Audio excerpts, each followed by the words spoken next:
সাধু সাবধান, বাক্সের মুখ খুলতে বাধ্য করবেন না, তাহলে ভিতরের সব কিছু প্রকাশ করে দেব। আমরা কারো বিরুদ্ধে লাগালাগি খুচাখুচি করা পছন্দ করি না, কিন্তু আমাদেরকে কুচা দিলে কুচা ফিরাইয়া দেওয়া আমাদের উপরে ওয়াজিব। সেই ওয়াজিব কাজটি করতে আমাদেরকে মেহেরবানি করে বাধ্য করবেন না। আমরা আগেই বলেছি, জাতিকে বিভক্ত করতে চাই না, জাতিকে ঐক্যবদ্ধ করে আমরা সামনে আগাতে চাই। এই জন্য আমরা 3টা শর্ত মাত্র দিয়েছি। এই শর্ত আমাদের রাজনৈতিক সাংগঠনিক শর্ত নয়, এটি বাংলাদেশের জনগণের শর্ত। আমরা বলেছি, আগামী সরকার যদি আল্লাহ তাআলা আমাদেরকে গঠন করার তৌফিক দেন, আমরা সবাইকে নিয়ে সরকার গঠন করতে চাইব। তবে যারা 3টা শর্ত মানবেন, সরকার গঠন তারা অংশগ্রহণ করবেন। নাম্বার 1, নিজে দুর্নীতি করবেন না, আর বগলের নিচে কোনো দুর্নীতিবাজকে আশ্রয় দেবেন না। নাম্বার 2, গরিব ধনী, হিন্দু মুসলমান বৌদ্ধ খ্রিস্টান, নারী পুরুষ, শিশু আবাল বৃদ্ধ বনিতা, যার অধিকার যেখানে লঙ্ঘিত হবে, ন্যায় বিচার পাওয়ার অধিকার তার থাকবে। সেই ন্যায় বিচার সমাজের সকলের জন্য সমান বিচার ইনশাআল্লাহ নিশ্চিত করা হবে। যে অপরাধে একজন সাধারণ নাগরিকের বিচার হবে, একই অপরাধ দেশের প্রেসিডেন্ট করলে তারও বিচার হবে। তিনি এখানে অবশ্যই কোনো বৈধতা অথবা কোনো ইম্পিউনিটি তিনি পাবেন না, তাকেও বিচারের মুখোমুখি হতে হবে। সেই বিচারটাই আমরা ইনশাআল্লাহ কায়েম করতে চাই। ওরকম বিচার যখন কায়েম হবে, বিচারের ঘোষণার প্রথম দিন থেকে 90% অপরাধ অটোমেটিক্যালি বাতাসে মিলাই যাবে। বাকি দুর্বৃত্ত যারা থাকবে, তাদেরকে সংশোধনের জন্য প্রথমে পদক্ষেপ নেওয়া হবে। সংশোধন না হলে আইনের আওতায় সমান অস্ত্র দিয়ে তাদের বিচার করা হবে। এখানে কারোর জন্য সোনার তলোয়ার আর কারোর জন্য ইস্পাতের তলোয়ার হবে না, বিচারের তলোয়ার সকলের জন্য সমান হবে। আমি গোলাকাটার কথা বলছি না, আমি বলছি ন্যায়ের কথা, ইনসাফের কথা, ইনসাফপূর্ণ শাসনের কথা। সম্মানিত বন্ধুগণ, এই সিরাজগঞ্জ আরেকটা দিকে পিছিয়ে আছে। স্বাস্থ্যসেবার জন্য একটা মেডিকেল কলেজ হয়েছে, ইনশাআল্লাহ এটাকে মানসম্মত মেডিকেল কলেজে পরিণত করা হবে। কিন্তু শিক্ষা এখনো পিছিয়ে আছে, মানসম্মত ভালো কোনো শিক্ষা প্রতিষ্ঠান এখানে গড়ে ওঠেনি। এটা 6টি আসনের একটি জেলা, এটা কেন অবহেলিত থাকবে? ইনশাআল্লাহ তাআলা লাজিম আপনারা দোয়া করবেন, আল্লাহ আমাদেরকে দায়িত্ব দিলে প্রথম নজরটা শিক্ষার উপরেই দেব ইনশাআল্লাহ। এবং সিরাজগঞ্জে তার শিক্ষার অধিকার থেকে বঞ্চিত, সেই অধিকার সিরাজগঞ্জবাসীকে দাবি করে আদায় করতে হবে না, আপনাদের অধিকার আপনাদের ঘরে পৌঁছে দেওয়া হবে ইনশাআল্লাহ। আমার এক ভাই বলেছেন যমুনায় স্থায়ী বাঁধ নির্মাণ। যমুনায় তো বাঁধ নির্মাণ করব না, যমুনাকে খনন করে ওইটাকে ইনশাআল্লাহ জীবন দেব। উনি বোধহয় যমুনার স্থায়ী পাড় বাঁধনের কথা বলেছেন, গ্রয়নের কথা বলেছেন। ইনশাআল্লাহ সেটা হবে, আমি আগেই বলেছি। ওইটা হবে মানে সিমেন্টের সাথে ছাই মিশাইয়া হবে না ইনশাআল্লাহ, রোডের জায়গায় বাঁশ দিয়ে হবে না ইনশাআল্লাহ। এক সরকারের সময় রোডের বদলে বাঁশ আধুনিক প্রযুক্তিতে ব্যবহার করেছে, তাই না? একটা মেয়ে ডিবেট করতে গিয়ে বলেছিল, আজ যদি কবি জীবিত থাকতেন তাহলে বলতেন, মাগো আমার সুলভ বলা কাজলা দিদি কই, বাঁশের জায়গায় বাঁশ, চাঁদের জায়গায় চাঁদ তো আছে, বাঁশগুলো সব কই।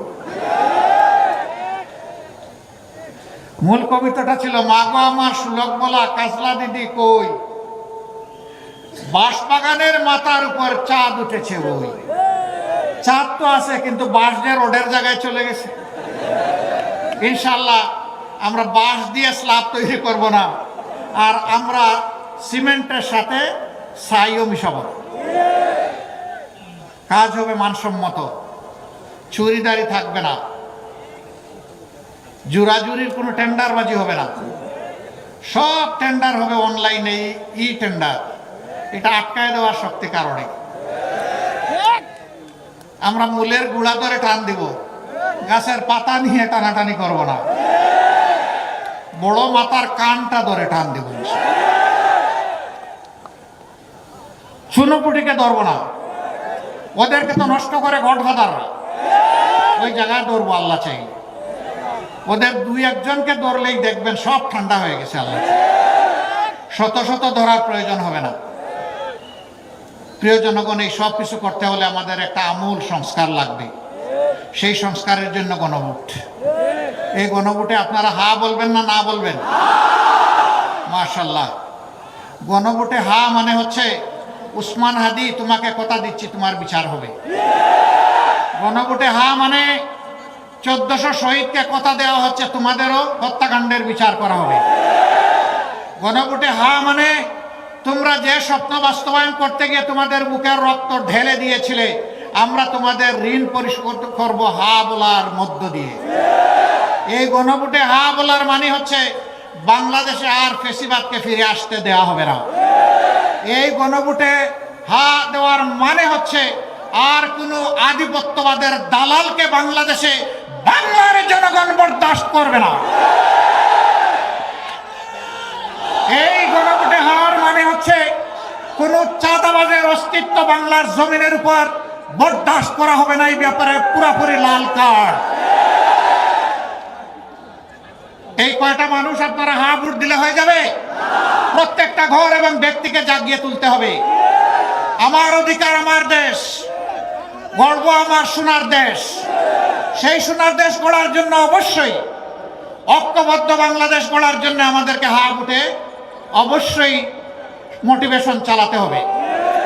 দ্বিতীয় ভোটটি দিবেন আপনারা 10 দল একত্রিত হয়েছে, যেখানে যে দলের হাতে আমরা যে মার্কা তুলে দিব, আপনি এই 10 দলের যে দলের কর্মী, সমর্থক, শুভাকাঙ্ক্ষী, ভোটার যাই হবেন, আপনি ওই মার্কার পক্ষে দাঁড়িয়ে যাবেন, ওই মার্কাকে বিজয়ী করবেন। এটা দেখবেন না কার কর্মী আছে কার নাই, কার এজেন্ট দেওয়ার সুযোগ আছে কার নাই, এগুলো মোটেই দেখবেন না। আমরা 10-এ মিলে হারতে চাই না, আমরা 10-এ মিলে ইনশাল্লাহ জিততে চাই। আপনারা এইভাবে কাজ করবেন? আলহামদুলিল্লাহ। এবার আমি আহ্বান জানাবো, সিরাজগঞ্জ 1 আসনে যাকে 10 দলের পক্ষ থেকে আমরা প্রার্থী করেছি, তিনি হচ্ছেন বিশিষ্ট শিক্ষাবিদ জনাব মোহাম্মদ শাহিনুল আলম। ভাই আমার বাম দিকে কেউ আসবেন না, আমরা ডানপন্থী মানুষ ভাই, ওই ডান দিকে আসেন। আমরা ভাই বামপন্থী না, ডান দিকে আসেন। মাশাআল্লাহ মাশাআল্লাহ। আমরা ইনসাফের প্রতীক দাঁড়িপাল্লা তার হাতে তুলে দিলাম। সিরাজগঞ্জবাসী তাকে আপনাদের কাছে আমানত হিসাবে তুলে দিলাম। আপনারা কি আমার ভাই শাহিনুল আলমের হাত মজবুত করবেন? 10 দলের এই একটা আসনকে বিজয়ী করে সংসদে পাঠাবেন।